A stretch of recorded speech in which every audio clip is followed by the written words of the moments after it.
warahmatullahi wabarakatuh.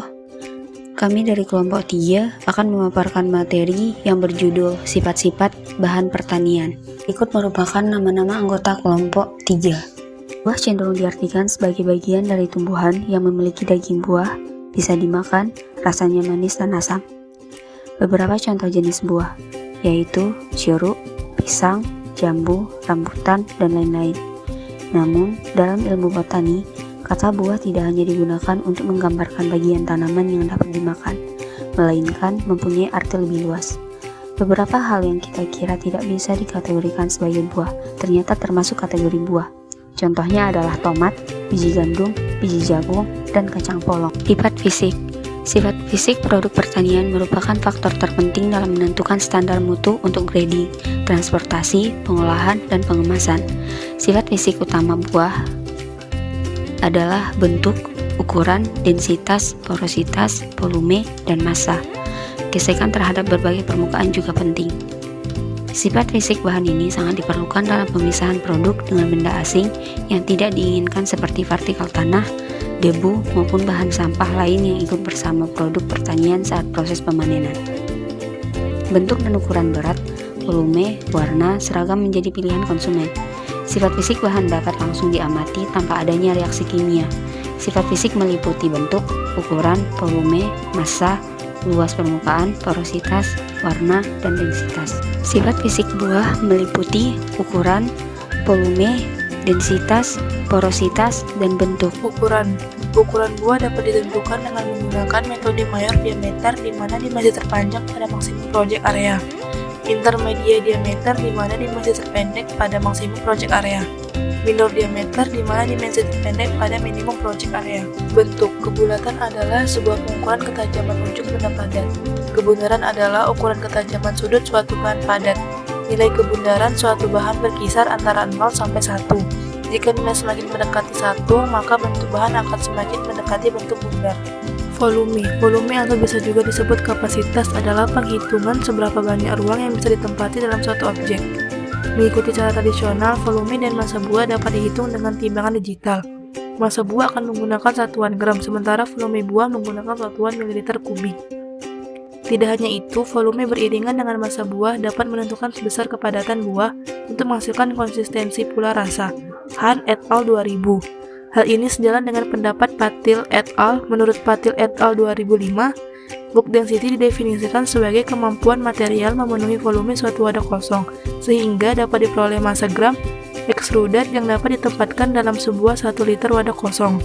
Oleh karena itu, nilai bulk density dapat pula disebut sebagai rasio dari massa extruded dengan volume wadah. Density, kualitas bahan pertanian dapat dinilai dengan mengukur densitasnya. Data kepadatan bahan pertanian dapat diperlukan dalam proses pemisahan. Densitas adalah suatu besaran kerapatan massa benda yang dinyatakan dalam berat benda persatuan volume benda tersebut. Porositas dapat diartikan sebagai persebaran ukuran pori. Porositas saling berelasi dengan kepadatan. Porositas berbanding terbalik dengan kepadatan. Semakin besar ruang kosong atau dapat disebut pori dalam buah-buahan, maka semakin kecil pula kepadatan suatu buah. Semakin padat suatu buah, maka semakin berat pula. Tabel analisis sifat fisik buah-buahan seperti yang ditampilkan ada pada terong tunjuk, jeruk nipis, anggur, pisang, kerundung, apel, pir, salak, tomat, jeruk, alpukat, mangga, limang, lilin, pinang, rambutan, kelengkeng, jambu biji, rimbang, dan jambu air. Dapat ditentukan sifat fisik buah-buahan. Sifat fisik bahan pertanian adalah volume, AMD, bulk density, kebulatan, dan luas permukaan. Terong tunjuk memiliki kebulatan 0,30, bentuk bulat dengan rata-rata 6 mm, bulk density 0,0181 gram per mililiter, dan luas permukaan 25,126 mm persegi. Jeruk nipis memiliki kebulatan 0,97, bentuk bulat dengan rata-rata 4,2 mm, bulk density 0,0371 gram per mililiter, dan luas permukaan 187,52 mm persegi. Buah anggur memiliki kebulatan 0,88, bentuk bulat dengan rata-rata 2,5 mm, bulk density 0,0094 gram per mililiter, dan luas permukaan 82,02 mm persegi. Buah pisang memiliki kebulatan 0,36, bentuk bulat dengan rata-rata 6,4 mm, bulk density 0,0615 gram per mililiter, dan luas permukaan 513,6 mm persegi. Buah kerundung memiliki kebulatan 0,84, bentuk bulat dengan rata-rata 5,3 mm, bulk density 71,1595 gram per mililiter, dan luas permukaan 283,2 mm persegi. Buah apel memiliki kebulatan 1,05, bentuk bulat dengan rata-rata 6,4 mm, bulk density 119,37 gram per mililiter, dan luas permukaan 406,94 mm persegi. Buah pir memiliki kebulatan 0,95, bentuk bulat dengan rata-rata 7 mm, bulk density 172,86 gram per mililiter, dan luas permukaan 8,06 mm persegi.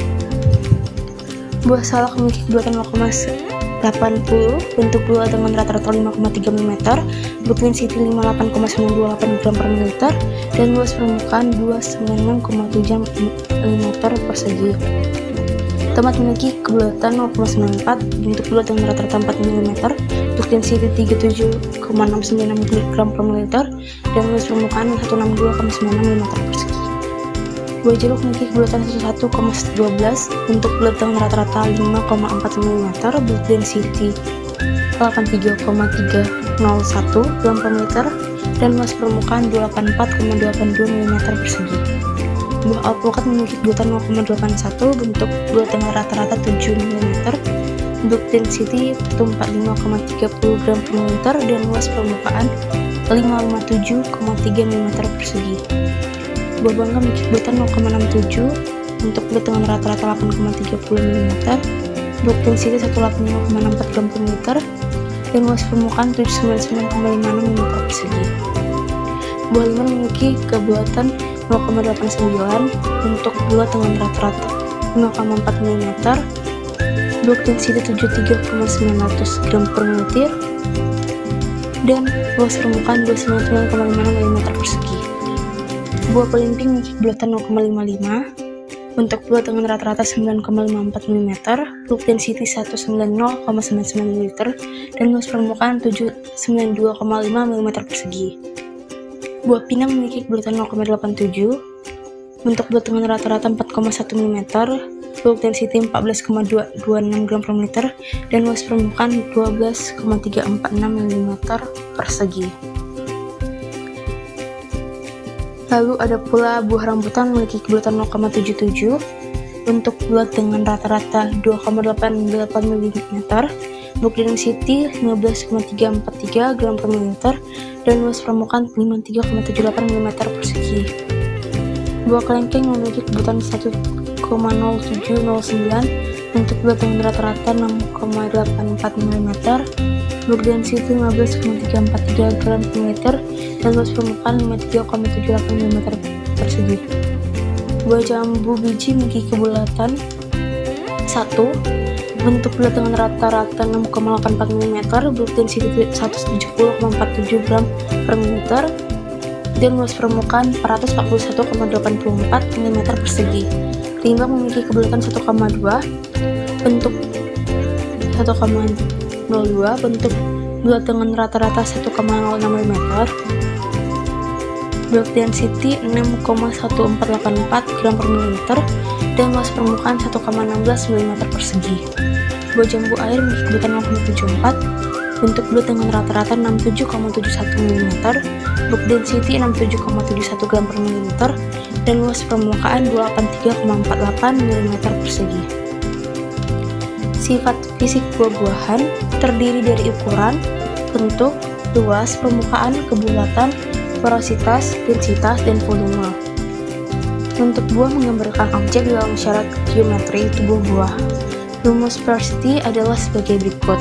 Sparsity didapatkan dari volume of solid sample dibagi volume of circumscribed sphere, lalu dipangkatkan dengan sepertiga. Ukuran buah dapat ditentukan dengan menggunakan metode major diameter, di mana dimensi terpanjang pada maksimum project area, intermediate diameter, di mana dimensi terpendek pada maximum project area, minor diameter di mana dimensi terpendek pada minimum project area. Sifat mekanik. Salah satu karakteristik penting bahan pertanian adalah kerentangannya terhadap kerusakan dan deteriorasi, tergantung pada daya tahan dan sifat biologisnya. Selama pemanenan, pengolahan, pengukuran, dan pengangkutan, bahan biji-bijian kemungkinan kerusakannya harus diperhitungkan. Sifat mekanis diperlukan dalam pemanenan, penanganan, dan pengangkutan. Adapun bahan dinyatakan berdasarkan 3 parameter, yaitu sifat permukaan, tekstur, dan kekerasan. Tekstur dan teologi berhubungan dengan perubahan bentuk atau deformasi, penghancuran atau disintegrasi, dan aliran dari bahan. Sifat mekanik buah. Adapun sifat dari mekanik buah seperti regangan, tegangan, koefisien gesek, dan modulus elastisitas. Tegangan adalah besaran fisika yang menjelaskan tentang gaya yang timbul di dalam partikel benda yang disebabkan oleh gaya pada partikel benda lainnya. Keberadaan tegangan secara mekanika membuat benda dapat mengalami perubahan bentuk atau deformasi. Regangan adalah pertambahan panjang suatu benda terhadap panjang mula-mula yang disebabkan oleh adanya gaya luar yang mempengaruhi benda. Regangan dapat diartikan juga sebagai ukuran perubahan dimensi yang terjadi akibat tegangan. Modulus elastisitas. Modulus elastisitas adalah perbandingan antara regangan dan tekanan. Modulus elastisitas adalah angka yang digunakan untuk mengukur objek atau ketahanan bahan untuk mengalami deformasi elastis ketika gaya diterapkan pada benda. Dan koefisien gesek. Koefisien gaya gesek adalah besaran yang dipengaruhi kekasaran kedua permukaan benda yang bersentuhan. Biasanya koefisien gaya gesek statis lebih besar daripada gaya gesek kinetik.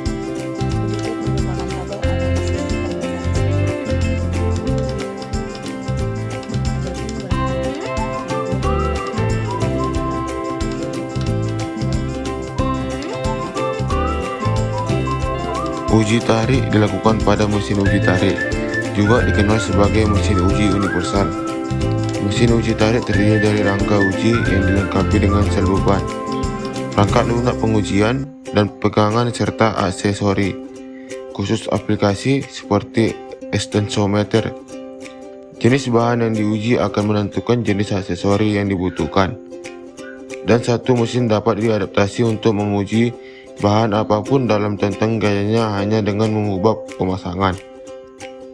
Mesin uji tarik tersedia dalam berbagai ukuran dan kapasitas gaya yang berbeda mulai dari 0,02 N hingga 2000 kN.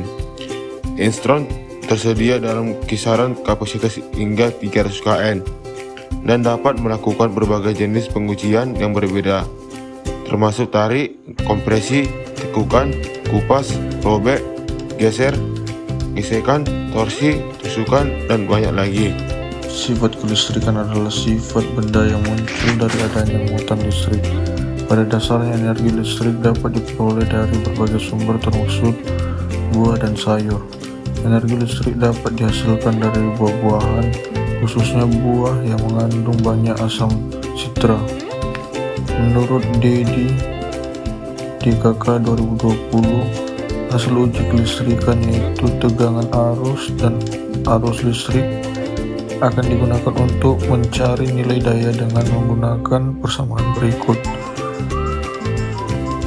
Daya listrik sama dengan tegangan listrik kali arus listrik. Sifat kelistrikan buah: konduktivitas, gravitas, sifat elektrostatik, dielektrik. Konduktivitas adalah suatu sifat atau karakterisasi aliran listrik dari bahan suatu bantuan. Pada bagian bantuan, atom-atom terikat secara ionik atau kovalen. Karena adanya ikatan ini, maka bantuan mempunyai sifat menghantarkan arus listrik. Pengukuran konduktivitas pada bahan pertanian dapat menentukan kadar air bahan. Selanjutnya, dielektrik.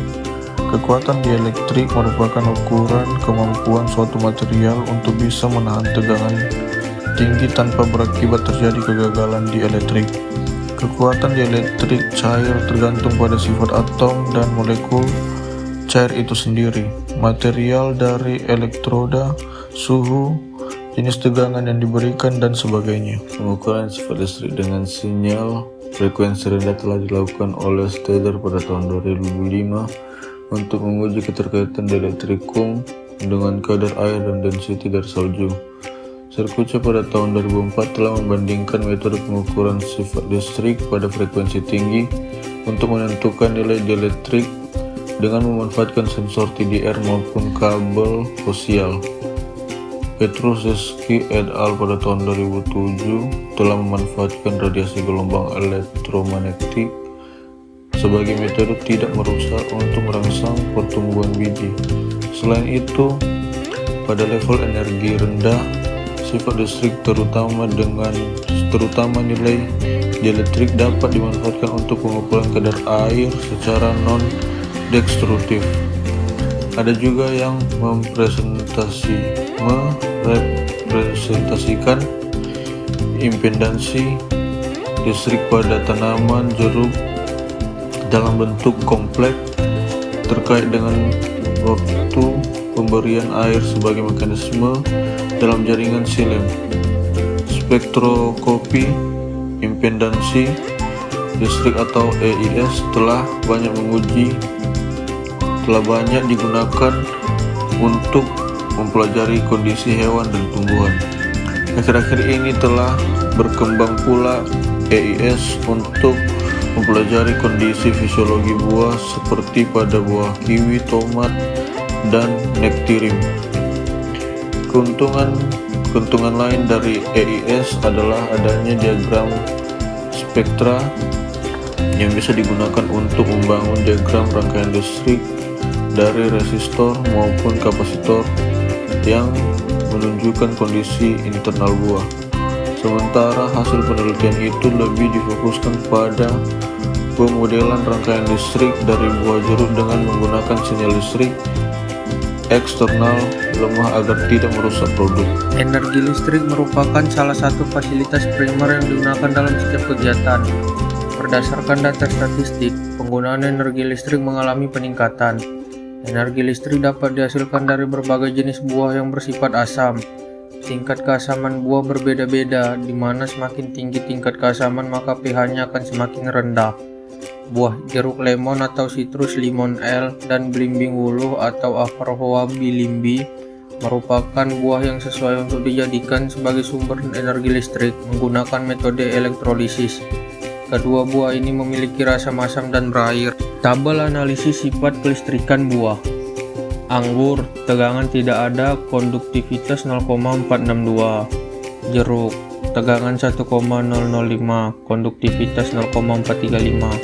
Mangga, tegangan tidak ada, konduktivitas 0,925. Tomat, 0,876, konduktivitas 0,638. Apel, tegangan 0,974, konduktivitas 0,342. Alpukat, tegangan tidak ada, konduktivitas 0,412. Pisang, tegangan tidak ada, konduktivitas 0,458. Belimbing, tegangan 0,976, konduktivitas tidak ada. Variasi sifat dielektrik sampel dari buah dengan frekuensi dan suhu diplot seperti yang ditunjukkan. Misalnya untuk jaringan alpukat, data ini ditampilkan dipilih sebagai data khas yang diperoleh pada beberapa sampel dan menunjukkan secara umum tren yang konsisten. Baik konstanta dielektrik dan faktor kerugian menunjukkan penurunan nilai yang monoton dengan meningkatnya frekuensi yang berlaku untuk semua buah dan sayuran. Tren dengan suhu tidak begitu konsisten. Misalnya, pada frekuensi rendah, konstanta dielektrik dan faktor kerugian keduanya meningkat secara monoton dengan suhu untuk jaringan alpukat, melon, mentimun, dan jeruk. Untuk apel, pisang, wortel, anggur, dan kentang, konstanta dielektrik meningkat ketika suhu meningkat dari 5 derajat Celcius menjadi 65 atau 75 derajat Celcius, dan kemudian menurun ketika suhu terus meningkat, mungkin sebagai akibat dari beberapa tindakan pemasakan.